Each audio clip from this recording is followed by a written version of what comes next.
Hello, this is N K Mishra and you are watching N K Mishra classes. इस video में आप सीखेंगे बेसिक इंग्लिश और बेसिक इंग्लिश में हम सभी को 1000 स्पोकन स्ट्रक्चर को पूरा करना है। इसमें हम अभी कई क्लास ले चुके हैं। इसके लिए आप पीछे जाकर के मतलब हमारे प्लेलिस्ट में जाकर के और वीडियो को देख सकते हैं और 1000 स्पोकन स्ट्रक्चर को कंप्लीट करने में हम आपको पूरा सहयोग कर रहे हैं। जरूरी है कि आप इस वक्त प्रैक्टिस करें और एक बात याद रखिए, an action without motivation is not sustainable.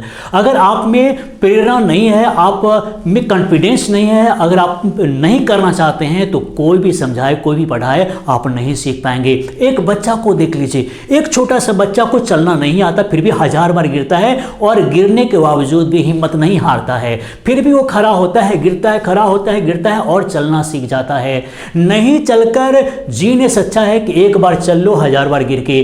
तो इसलिए जरूरी है कि आपसे हजारों बार गलतियां होगी, हिम्मत हारेंगे, लेकिन फिर भी आपको सीखना है, आपको मेहनत करना है और जीवन में आगे बढ़ना है। इंग्लिश में नहीं, किसी भी क्षेत्र में आगे बढ़ने के लिए डिटर्मिनेशन की जरूरी है। और मैंने आपको बोल दिया है कि an action without motivation is not sustainable. कोई भी काम आप करना चाहते हैं, लेकिन अंदर में अगर आपके पास प्रेरणा नहीं है, क्योंकि प्रेरणा ऊर्जा देती है, इनर आपके मोटिवेशन नहीं है, तो फिर आप कुछ भी नहीं कर सकते। इसलिए जरूरी है कि मॉर्निंग में उठिए। रोज 5 बजे वीडियो अपलोड करता हूं, रोज सवेरे 5 बजे से पहले उठ करके सवेरे सवेरे पढ़ने का प्रयास कीजिए।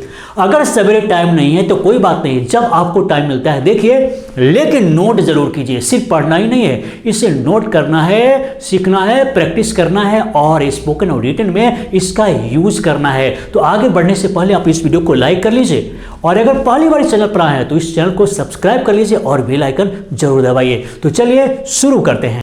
तो जो सबसे पहला स्ट्रक्चर है वो है बाउंड टू का प्रयोग कैसे करें। किसी भी सब्जेक्ट के साथ में बाउंड टू का प्रयोग कर सकते हैं, चाहे सब्जेक्ट जो भी हो। दिमाग में जो रखना है वो है हेल्पिंग वर्ब। जैसे is, are, am, was and were को दिमाग में रखना है कि कौन सा सब्जेक्ट के साथ में क्या कौन सा हेल्पिंग वर्ब का हम यूज करेंगे। लेकिन बाउंड टू का जो मतलब है, जब भी कोई काम होना तय है, हिंदी में समझाने के लिए हम लिख सकते हैं तय है, होना ही है, या फिर हम लिख सकते हैं होना ही है। अगर कोई काम होना तय है या फिर होना ही है, अगर आपको लगता है तो आप बाउंड टू का प्रयोग करेंगे।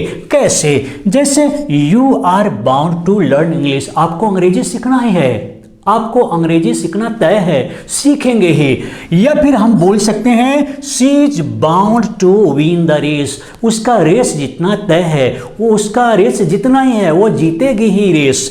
उसके बाद हम लिखेंगे the tree is bound to fall down. अगर कोई पेड़ जिसे आप देखे हैं उसे लगता है कि गिर जाएगा, अगर कोई पेड़ गिरने वाला ही है, गिर जाएगा, गिरना निश्चित है, तो उस कंडीशन में बाउंड टू का प्रयोग करेंगे। अबाउट टू दूसरी बात है, यहाँ पर बाउंड टू का मतलब सर्टेनिटी का बात कर रहे हैं। अबाउट टू का जो हम पढ़ाने वाले हैं इसके आगे, वो तो हो गया एक्शन इन इमीडिएट एक्शन के बारे में।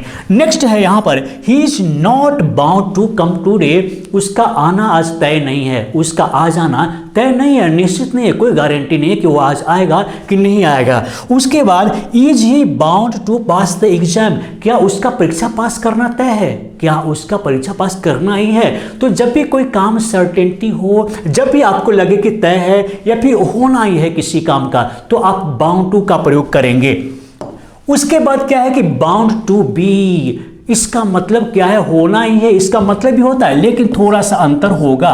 जैसे होना ही है, फिर भी अंतर है, होना ही है, ये जानने के बावजूद भी अंतर ये है कि यहां पर बी लगेगा, वहां पर जैसे आपको जाना ही है, you are bound to go, जाना ही है, लेकिन यहां पर होना ही है का मतलब आपको बनना ही है। तो जैसे लेकिन यहाँ पर नाउन का प्रयोग करेंगे, किस प्रकार से देख लेते हैं। जैसे it was bound to be love. प्यार तो होना ही था, पास्ट में प्यार तो होना ही था। अगर ऐसा बोलना है तो झगड़ा तो होना ही था, ऐसा होना ही था, बीमार तो होना ही था। अगर इस तरह से बोलना है तो बाउंड टू बी और प्लस नाउन का प्रयोग करेंगे। लव यहाँ पर नाउन है, वर्ब नहीं है, क्योंकि बी के बाद में नाउन आता है।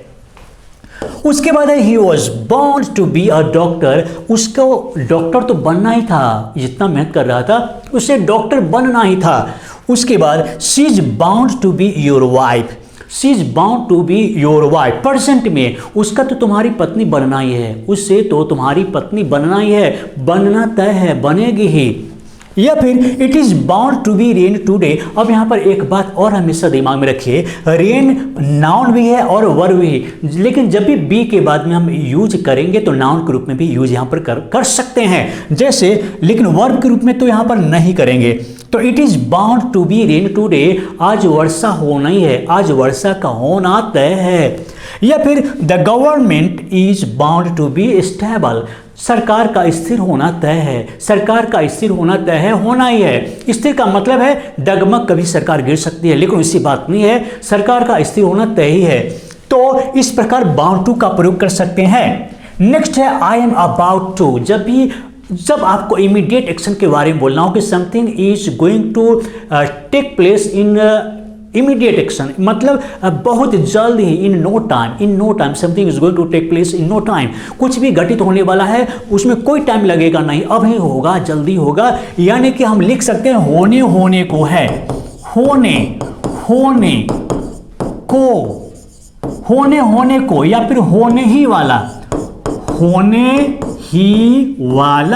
अगर कोई काम, कोई एक्शन होने ही वाला है, होने को है, तो आप क्या करेंगे, अबाउट टू का प्रयोग कर सकते हैं। जैसे it is about to rain now, अभी वर्षा होने ही वाली है, अभी वर्षा होने को है, मतलब इमीडिएट एक्शन के बारे में, something is going to take place in no action, no time, in no time. जैसे she is about to come here, she is about to come here, वो आने ही वाली है, वो आने को है।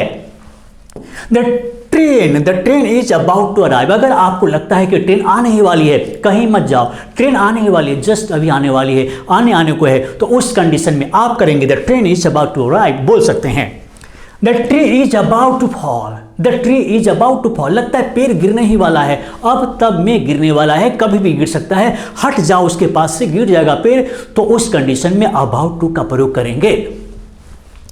He is about to get slapped. He is about to get slapped. कोई बच्चा बदमाशी कर रहा है, कोई भी व्यक्ति बदमाशी कर रहा है, कोई आदमी बदमाशी कर रहा है, कोई स्टूडेंट बदमाशी कर रहा है, तो आप बोलते हैं कि लगता है तुम थप्पड़ खाने वाले हो, तुम थप्पड़ खाने वाले हो, वह थप्पड़ खाने ही वाला है, तो उस कंडीशन में अबाउट टू हो गया, और गेट स्लैप्ड का मतलब थप्पड़ खाना, गेट स्लैप्ड, तो यहां पर अबाउट टू के बाद में गेट स्लैप्ड का यूज कर सकते हैं।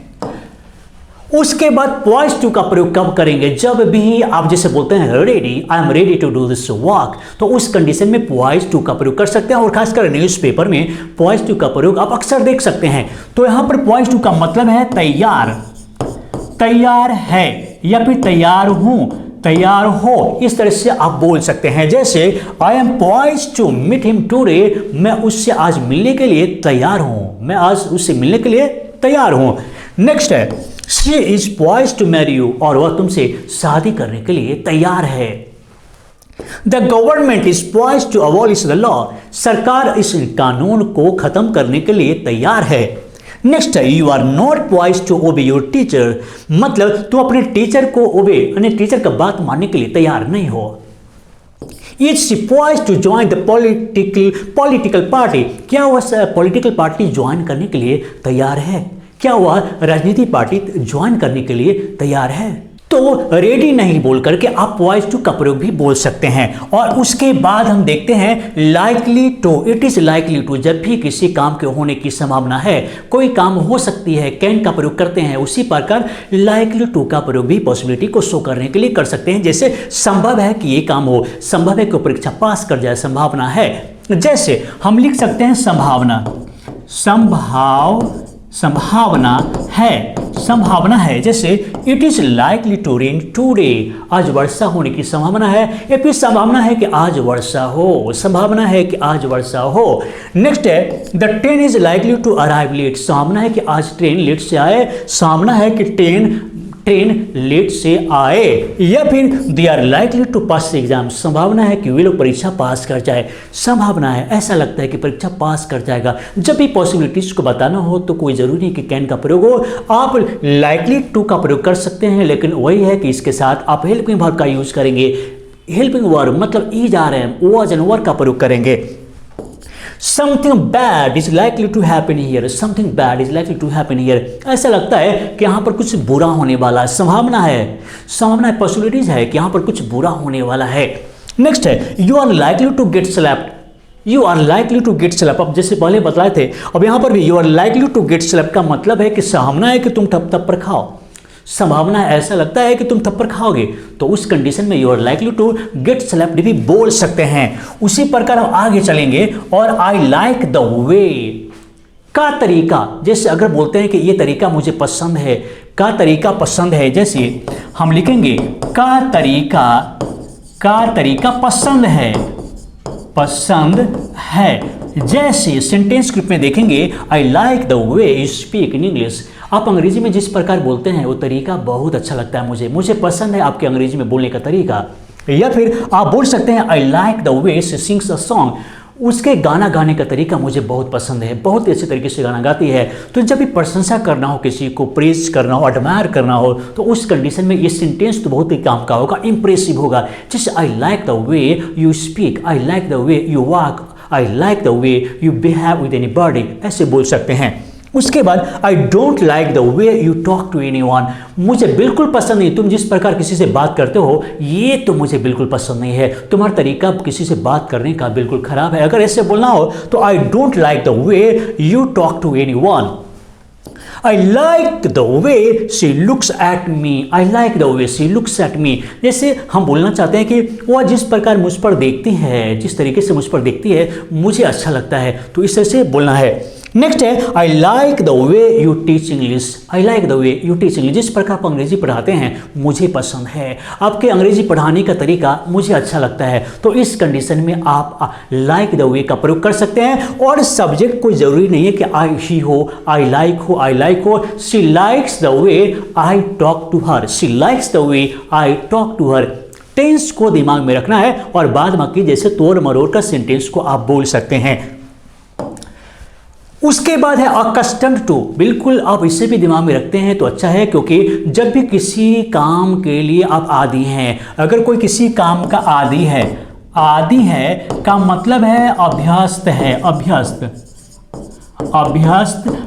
किसी काम को करने का आदी है या फिर अभ्यस्त है, तो उस कंडीशन में भी अकस्टम्ड टू का प्रयोग कर सकते हैं। जैसे she is accustomed to talking too much, वह बहुत ज़्यादा बोलने की आदी है, वह बकबक करने की आदी है, बहुत बोलती रहती है। I am accustomed to tobacco, अब देखिए यहाँ पर दिमाग लगाना है, अकस्टम्ड टू के बाद में क्या लगेगा, क्या तो आप जेरेंड का यूज कर सकते हैं या फिर नाउन का प्रयोग कर सकते हैं, ऐसा होगा, वी वन का प्रयोग नहीं होगा।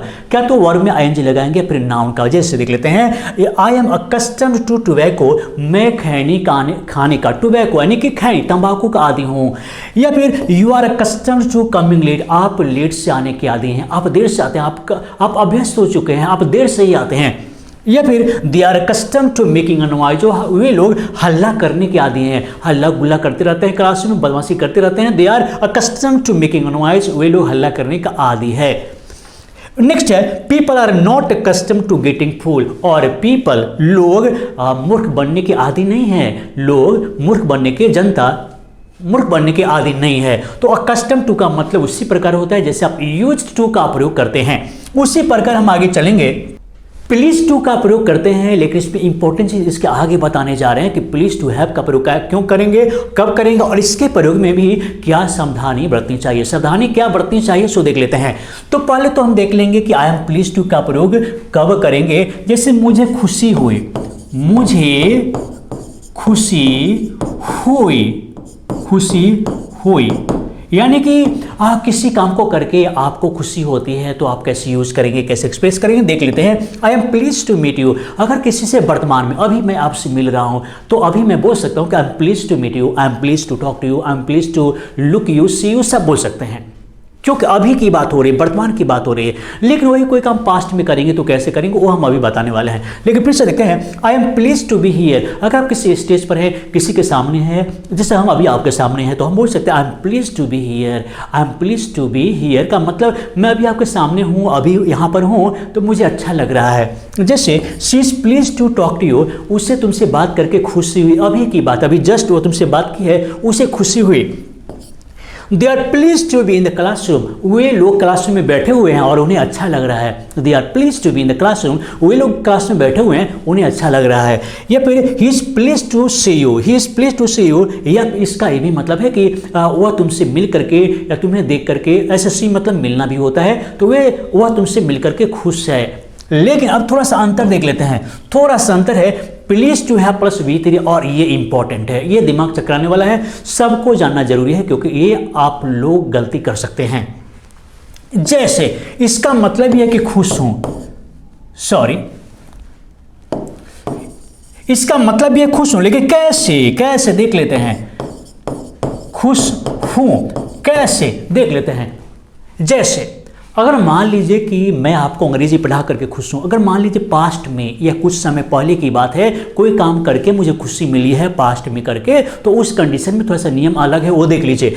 जैसे I am please to have met him, pleased to have met him मतलब हैव के बाद में V3 का प्रयोग करना है। मैं उससे मिलकर खुश हुआ, मैं कल उससे मिला था, परसों से मिला था, 2 घंटा पहले उससे मिला था, मुझे खुशी हुई उससे मिल करके, तो उस कंडीशन में आप have plus to have plus V3 का प्रयोग करेंगे।